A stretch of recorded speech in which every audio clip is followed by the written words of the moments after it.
Hello everybody, welcome to my latest video, which is going to be a bit different from the normal videos, which are normally pure gameplay focused. I thought today I'd do something a little bit different and have a bit of a trip down memory lane for me and reminisce about some of the games I played, the first computer games I ever played, video games. Starting with the very first PC game I ever played, actually, on my Acorn Electron, which would be this one right here, or here, depending on how the video works, I don't know. But anyway, here we go. Welcome to Pod.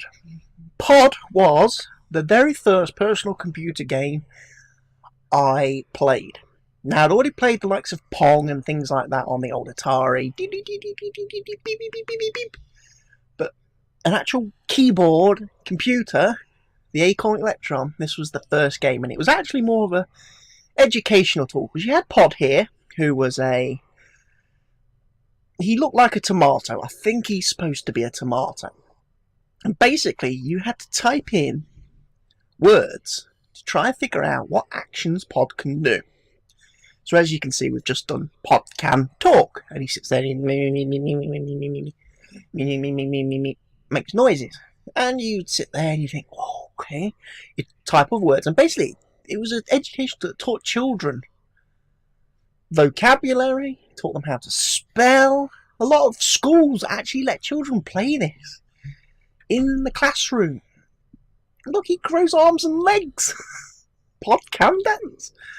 And basically, you'd have competitions to see who could find the most actions that Pod could do as a child. And it's quite funny looking back at it now, because I'm sort of thinking Pod can, and the actual answer to that is do not a lot, because he's a tomato. He's not going to grow arms and legs. He's certainly not going to walk anywhere. And this is the best bit coming up. I mean, this is pure. The flower disappears. Oh, and it didn't appear. Oh. It's a shame.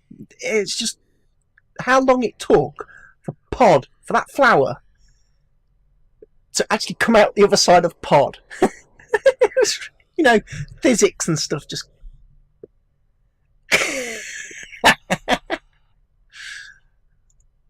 Oh, funny days. Funny days. This is a video I found on YouTube, because obviously this game is non-existent anymore. I don't even think anyone actually has an Acorn Electron that probably works today. But keeping in the similar theme, same system, the next game I played would be this game called Repton, which, as you can see, is a platformer. Where you control this little alien creature, and you basically have to go around collecting all these diamond-like things. And there was these little boulders, as you can see now, to Repton's right-hand side, that you could push to obviously access different parts. But you had to be really careful, because there was actually physics in this. As you can see, the boulders fall due to gravity. So they can actually fall on you and kill you. And basically, you just have to go around and collect all the diamonds to complete levels. And this was like state of the art for its time. Everyone was like, whoa! We've just evolved from Pod to this. And it was like, this was next gen for its time. But again, a lot of the games, there was these sort of games. There was your Asteroids, Centipede, things like that. They were a lot of fun. As I remember being a child, it was like, wow, these are amazing. And then I got a bit further advanced, a bit further evolved, because then I inherited my Nintendo Game Boy, which of course, handheld console of its time. And we all remember playing the Nintendo Game Boy and playing Super Mario Land, which is just the evolution, you know, from where Repton started, Super Mario came. You know, there could be no Super Mario without the likes of Repton. But as you can see, the graphics have become a little bit more refined, a little bit more state of the art.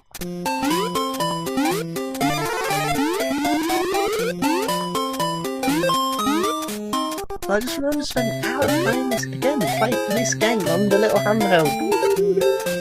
You know, the soundtrack, the music. You'd think it would get annoying and irritating after a while with it being so repetitive. It never did. You know? And you'd constantly be on the lookout for all these drain pipes which take you onto these bonus places where you get all these extra coins.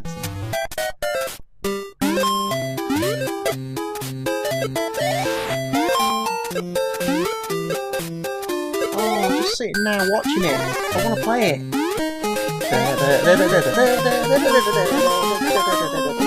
The can music when you got the star of power.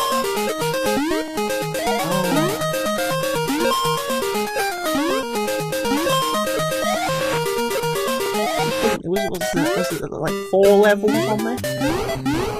There's 3 acts or 3 stages to each level. Or was there 4?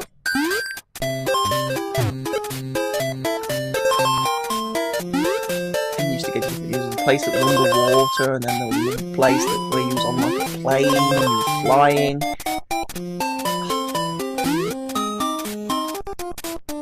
And I remember the ending, you had 2 doors, and you always had to strive to try and get through the puzzle to get through the top door, because it took you to a mini game where you could basically earn extra lives like that here.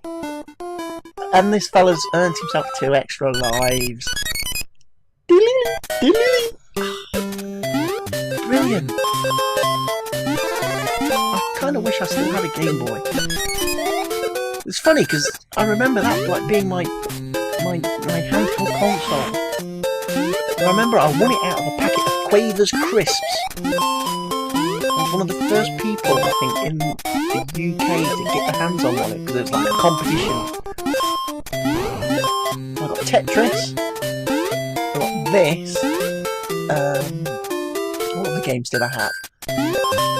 Crash Test Dummies. And the game that I'm going to look at next, which is another one of my favourites. Which, of course, was Teenage Mutant Ninja Turtles. And that is Ninja Turtles, by the way. It's not Hero. I don't agree with that European censoring, you know. Ninja is not a bad word. But yes, I played this game a lot as a child as well.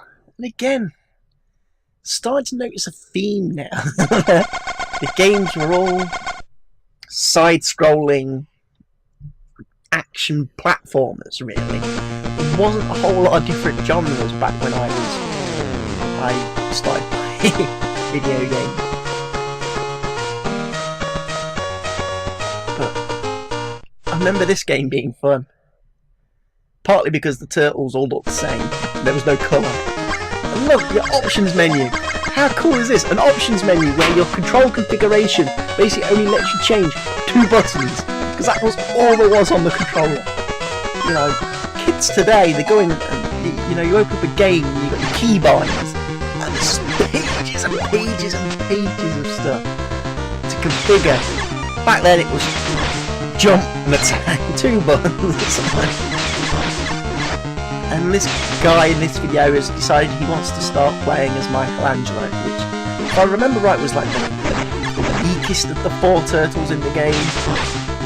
Leonardo was always the strongest, and he was the one who completely, totally aced the game with. But you wouldn't pick him right at the start, just in case you had that epic fail moment. So you kind of start with Michelangelo, or Raphael as well. He was another one that was rubbish. I think it was because of the weapons. You know, Leonardo had his big katanas, Donatello had his bow staff, Michelangelo and Raphael had their little tiny little ninjas and their size, which didn't have a lot of range. As if there was things like that to consider, of course, back in a game like this. But I just seem to remember dying a lot as Michelangelo. He'd be like the first turtle that got captured, and then Raphael would probably be down next, and then I'd actually kind of commit suicide with Donatello just to make sure I was playing as Leonardo at the end. I can remember this game as well having like mini games as well. Again, similar to the Super Mario Land, you could find mini games which were run by Splinter, and there was a couple of varieties to this. One which was a bit like the Price is Right sort of thing, where basically Splinter would think of a number and you'd have to, by going higher, lower, try and zone in, and you had like 10 attempts to basically identify the number that Splinter was thinking of. There was another one as well which was like little things that moved, and you had to shoot them, like a bit similar to like asteroids, I suppose. And again, you earn points and bonus lives and stuff like for doing those.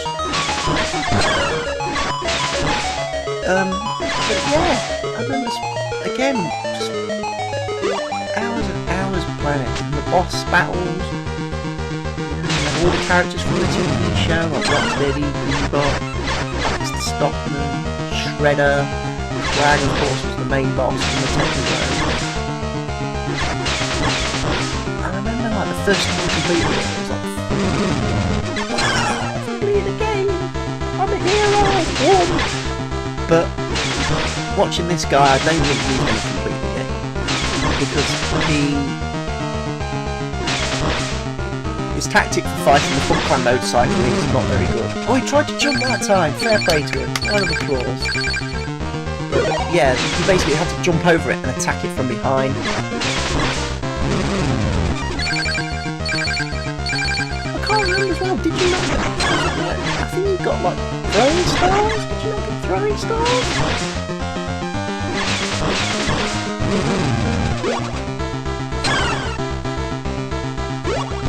He got throwing stars as well, which you could fire into the enemy. But yes, basically, he got captured. He was rubbish. So where did we go from there? Well, once I got the Game Boy, that was pretty much, I think. I had a Commodore Amiga 600 as well, which I played some games on. But those were more, the games like Alien Breed, Desert Strike and Jungle Strike, which probably should have been included in this video. Damn it! Maybe I'll cover them another time. Games like that. But that was more of a system which my dad had, because he played a lot of PJ Tour Golf and Micropose Golf for that on it at the time. So, and F1, Formula 1, all Micropose games. So the next thing I got probably was the Sega Mega Drive, or Genesis for any American viewers out there.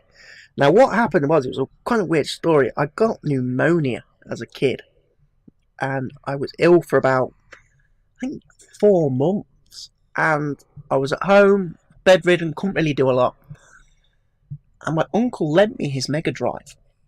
And that was basically my first experience with Mega Drive, playing Sonic the Hedgehog, things like that. And NHL, EA's doubleheader, NHL and Madden. And I really, really, really liked playing it. And my parents, they decided either for that Christmas or my birthday to get me my own Sega Mega Drive. And I remember it come with, I think, Sonic. Was it Sonic? And something else, Echo the Dolphin, I think it was, which was not a game that I enjoyed playing at all. But I remember mainly getting all my birthday money for all my family and going out to my local computer centre. I either the day after my birthday or a couple of days after my birthday, and because buying a load of Mega Drive games because they had a huge section for like trade-ins. And this was long before like games like retailers like Game and GameStop and all these other retailers that today were doing trade-ins. These were like a little independent high street shop that basically traded in Mega Drive games, and you could pick up games really, really, really cheap. So this next game was one of those that I got very cheap. It was Super Hang-On, which was part of I think it was Mega Games 1 collection, which was basically Sega putting 3 games on one cartridge. So you had, I think on Mega Games 1 it was Collins, Football Italia 90 and Super Hang-On. I remember picking it up for sort of £10, pre-owned, which was ridiculously cheap price. And the hours I spent on that, playing Collins, Football Italia 90, which was like the ultimate football game at the time. Forget FIFA, Sensible Soccer, Pro Evolution, all these games that we have today. Football Italia 90 was the game. And I remember me and my friend Stuart, we used to just play it hours and hours and hours, and it was quite comical that we the things you noticed about it, like you could only score if you was attacking up the pitch, not down it, and the way to score was to hit long balls diagonally across the pitch. So you got to your forward, you would then head it in.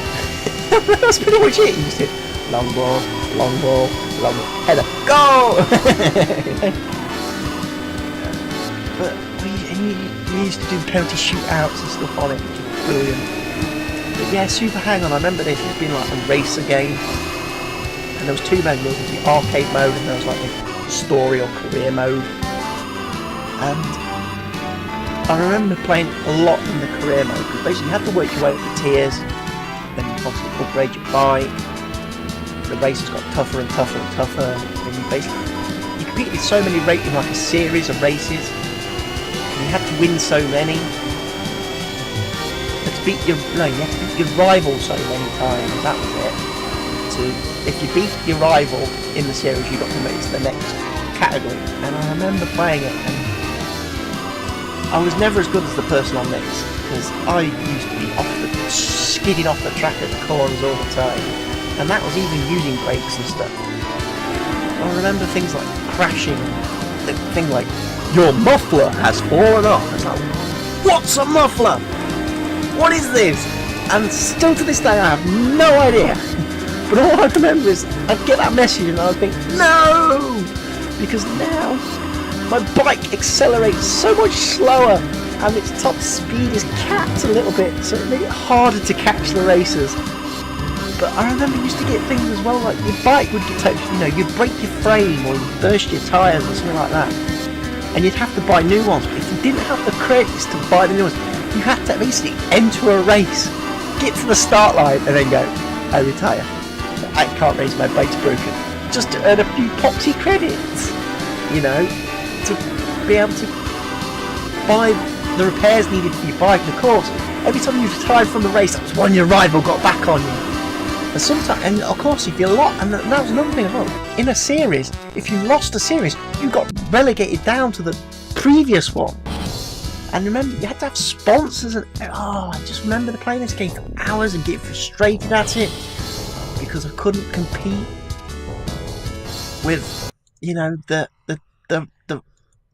the better races and that, and the cost of the better components. And once you started breaking them, it was like, I broke my frame. That blooming muffler's fallen off again. But hours spent playing Mega Drive games, Streets of Rage, Golden Axe, which all could have been included in this video, but I think they're fairly common. A lot of people will remember those games and pick them. And,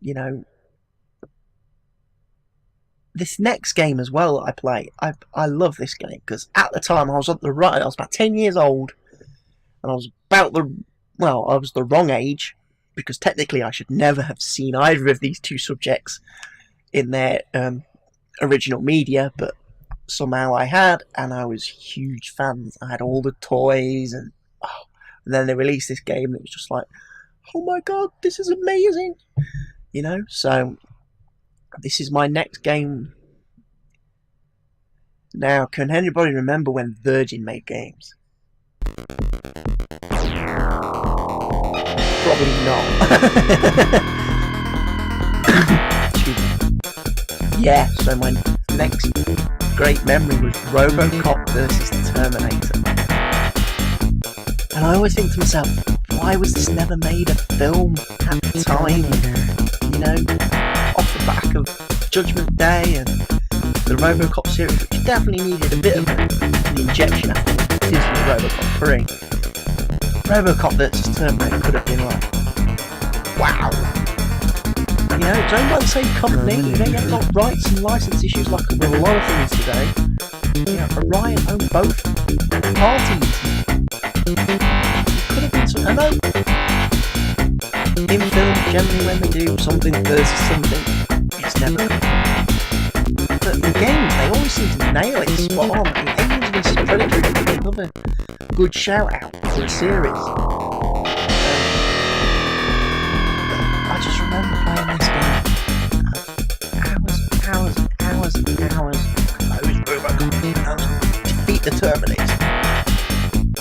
And again, because as you're going to see, back then, the genre, side-scrolling action platform. There's basically no different games. I mean, today you've got so many different types of games, different choices, different styles. And back then, now when I was going to sit here and look back, you quite limited on what we could play. You know, you had the little races like Super Hangon. You replace bikes with cars, or planes, or whatever. It's the same. It sat there, seeing them scroll past it. Let's not kid ourselves. Your bike wasn't actually moving. And again, other games were like this. You had normal platforms like Mario and Turtles and things like that. You had your Sonic the Hedgehog, which had no action. Platformers, this, Streets of Rage, Golden Axe, which had the action in it. Yes. Childish. That's not.